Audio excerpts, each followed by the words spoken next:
কিমান ফজিলত আৰু কিমান ৰহমতৰ মাহ হয়।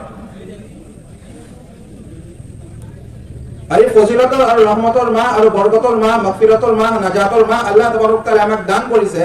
আৰু কোৰআন মজিদত আল্লাহ তাবাৰক তাআলা ঘোষণা কৰিছে, ইয়া আইয়ুহাল্লাযীনা আমানু কুতিবা আলাইকুমুছ সিয়াম কামা কুতিবা আলাল লাযীনা মিন ক্বাবলিকুম লাআল্লাকুম তাত্তাকুন।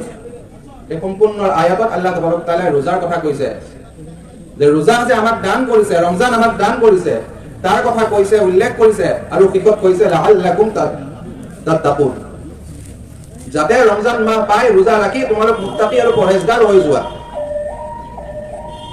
আল্লাহে কিহৰ কাৰণে দান কৰিছিল? যাতে আমি ৰমজান মাহটোত ৰমজানৰ ৰোজা ৰাখি আমি আল্লাহৰ ভয়, আল্লাহৰ খৌফ আমাৰ দিলত পয়দা करने वाला আমি হৈ যাওঁ।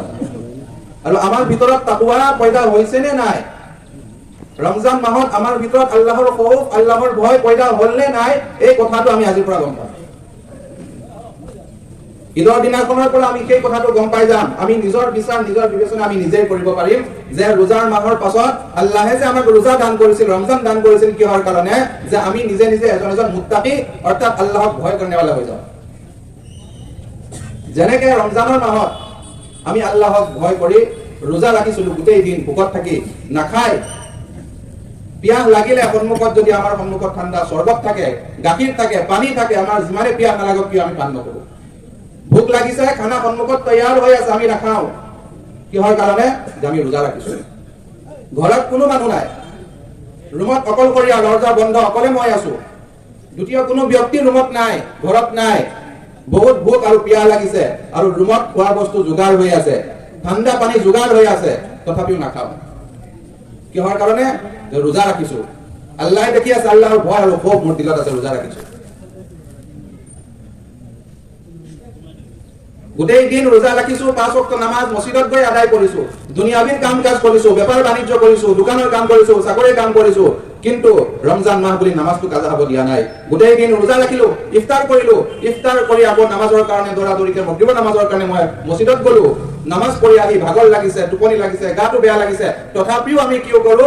ইশাৰৰ নামাজত যাওঁ, ইশাৰৰ নামাজ পঢ়ি ইশাৰৰ পিছত আকৌ 20 ৰাকাত তাৰাৱিহ পঢ়ো। কিহৰ কাৰণে? যে ৰমজানেৰ মাহ, ফজিলতৰ মাহ, আল্লাহৰ ভয়, আল্লাহৰ খৌফ মোৰ দিলত পয়দা হৈ গৈছে।